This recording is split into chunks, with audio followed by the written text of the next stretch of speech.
네, 안녕하세요. 7월 7일 목요일 새벽기도 시작하겠습니다. 기도하겠습니다. 은혜로우신 우리 아버지, 주의 은총과 사랑을 감사와 찬송과 영광을 돌립니다.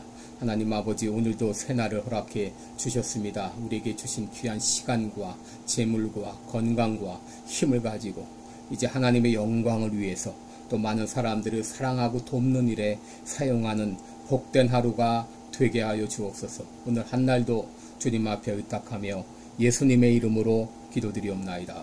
아멘. 네, 찬송가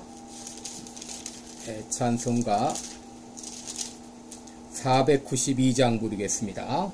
잠시 세상에 내가 살면서. 492장, 예전 찬송가는 544장입니다.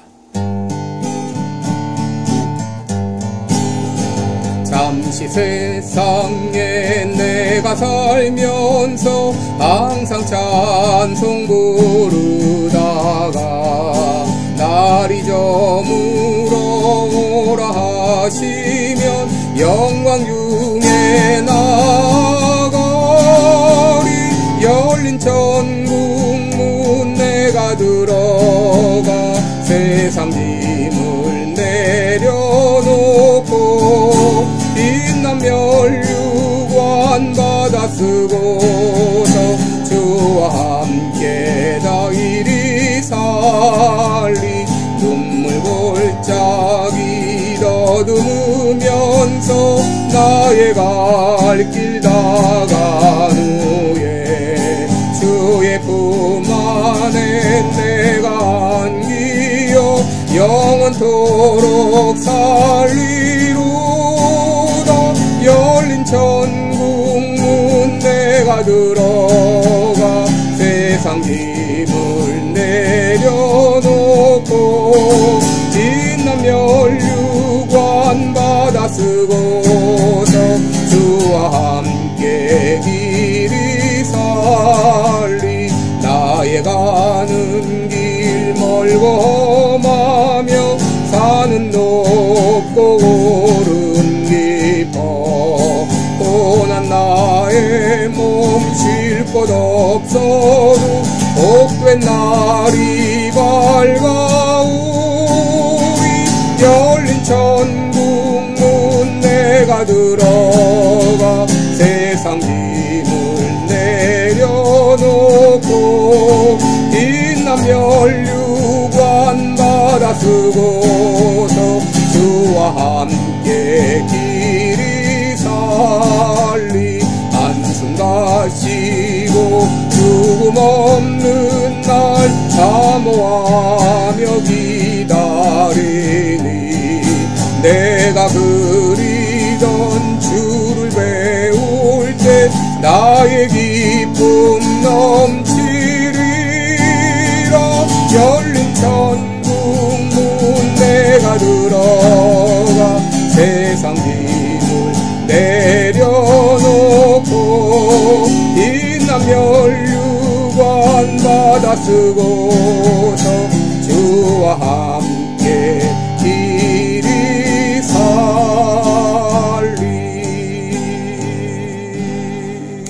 아멘. 네, 우리 오늘은 잠언 31장 3절로 9절까지 보겠습니다. 잠언 31장 3절로 9절까지 제가 읽겠습니다. 내 힘을 여자들에게 쓰지 말며 왕들을 멸망시키는 일을 행치 말지어다. 르무엘아, 포도주를 마시는 것이 왕에게 마땅치 아니하고 왕에게 마땅치 아니하며 독주를 찾는 것이 주권자에게 마땅치 않도다. 술을 마시다가 법을 잊어버리고 모든 강곤한 백성에게 공의를 굽게 할까 두려우니라. 독주는 죽게 된 자에게, 포도주는 마음에 근심하는 자에게 줄지어다. 그는 마시고 그 빈궁한 것을 잊어버리겠고 다시 그 고통을 기억지 아니하리라. 너는 벙어리와 고독한 자의 송사를 위하여 입을 열지니라. 너는 입을 열어 공의로 재판하여 강곤한 자와 궁핍한 자를 신원할지니라. 아멘. 네, 우리 오늘은 내가 살아가야 할 이유, 이런 제목으로 함께 말씀을 나누겠습니다. 오늘 본문은 어제 이어서 르무엘 왕의 어머니가 아들인 르무엘에게 주는 교훈입니다. 이 말씀을 통해서 우리가 왜 이 세상을 살아가야 하는지 그 이유를, 삶의 이유를 발견하게 됩니다. 오늘 르무엘 왕의 어머니는 르무엘에게 세 가지 권면을 하고 있습니다. 첫째, 힘을 여자들에게 쓰지 말라라고 말했습니다. 3절에 보시면 내 힘을 여자들에게 쓰지 말며 왕들을 멸망시키는 일을 행치 말지어다 라고 말했습니다. 이 여자에게 힘을 쓰지 말라, 이 말은 처첩을 많이 두지 말라 그런 말입니다. 여러분, 성생활은 인생에서 분명히 필요한 일이지만 문란한 성생활은 인생을 망치고 가정을 망치고 특히 권력자에게 있어서는 나라를 망하게 합니다. 3절에 보시면 여자들에게 힘쓰는 것은 왕들을 멸망시키는 일이라 라고 말했습니다. 여러분, 성경을 보면 많은 인물들이 여자들로 인하여 망했습니다. 여자와의 이런 문란한 성생활로 인해서 망했습니다. 삼손은 이스라엘의 사사였지만 들릴라로 인하여서 비참하게 되었고, 솔로몬 역시 1000명의 처첩으로 인해서 나라를 망쳤습니다. 다윗도 바세바에 대한 음행으로 엄청난 고통을 당했고 나라에 어려움을 가져왔습니다. 그러기에 르무엘의 어머니는 왕인 아들에게 여자들에게 힘을 쓰지 말라라고 말했습니다. 우리 이제 성생활은 이 결혼 생활의 범위 안에서 이루어져야 그것이 마땅하고 정상적인 가정이라고 할 수 있겠습니다. 둘째는 포도주나 독주를 찾지 말라라고 말합니다. 4절에 보시면 르무엘아, 포도주를 마시는 것이 왕에게 마땅치 아니하고 왕에게 마땅치 아니하며 독주를 찾는 것이 주권자에게 마땅치 않도다라고 말합니다. 여러분, 그 이유가 무엇입니까? 5절에 보면 술을 마시다가 법을 잊어버리며 모든 강곤한 백성에게 공의를 굽게 할까 두려우니라 라고 했습니다. 여러분, 이 알코올은 판단력을 흐리게 하므로 지도자가 술에 취하게 되면 이것은 결정적인 실수로 이어질 수 있습니다. 오늘날 권력자들이 술에 취해 실수하는 경우가 얼마나 많습니까? 그래서 예전 칼타고의 법에는 판사들도 포도주를 마시지 말라 이런 법이 있었고, 페르시아에서의 왕은 1년에 단 하루만 술에 취하는 것을 허용했다고 합니다. 여러분, 르무엘 왕의 어머니는 르무엘에게 이제 포도주나 독주를 찾는 것이 주권자에게 마땅치 않다. 이 마땅치 않다라고 하는 말을 3번이나 반복하면서 강조하고 있는 것을 보게 됩니다. 여러분, 예전 한국에서는 술에 취해서 실수하는 경우가 너무 다반사였습니다. 그래서 초기 한국의 기독교에서는 세례를 받을 때에 금주와 금연을 아주 법으로 정하는 좋은 전통을 세웠습니다. 그래서 교회 가면 의례 술, 담배를 끊어야 하는 것으로 알았습니다. 그리고 술, 담배를 하면서 교회에 나가는 사람을 나이론 크리스찬이라 그렇게까지 얘기했습니다. 그런데 요즘은 세태는 많이 달라졌죠. 어느 교회에서는 심지어 구역 예배를 드리고 2부 순서로 술을 먹는다고 합니다. 여러분, 우리가 술, 담배를 하면서 내가 자신 있게 크리스찬이라고 말할 수 있나요? 여러분, 우리 그리스도인들은 술에 취하는 것이 아니라 성령에 충만해야 됩니다. 성령 충만하면 술, 담배 생각이 사라지게 되고, 그리고 맑은 정신으로 많은 일을 할 수 있고 많은 사람을 도울 수가 있습니다. 여러분, 오늘 이 아침에 이렇게 기도하시기 바랍니다. 주님, 나로 성령 충만케 하여 주옵소서. 그래서 이런 모든 술 생각, 이런 모든 담배 생각이 다 사라지게 도와주옵소서.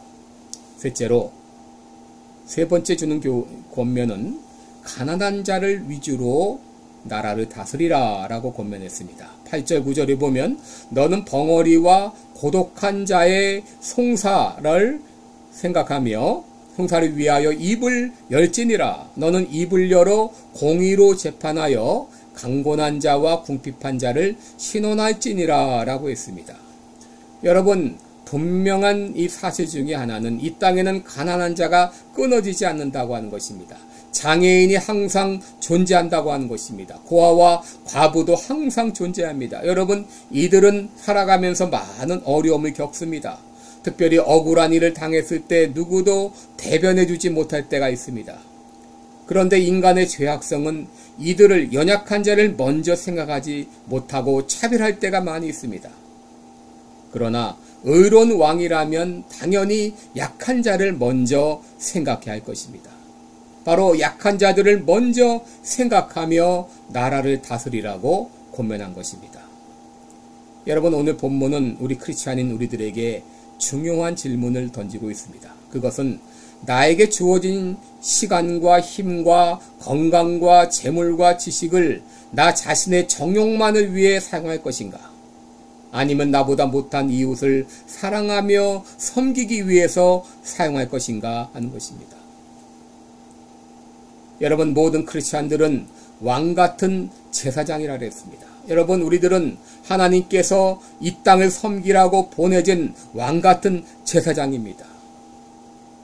예수님은 만왕의 왕이시지만 종의 모습으로 이 땅에 오셔서 약한 자, 병든 자, 죄인들을 섬기시고 마지막에는 자기의 몸을 제물로 주셨습니다.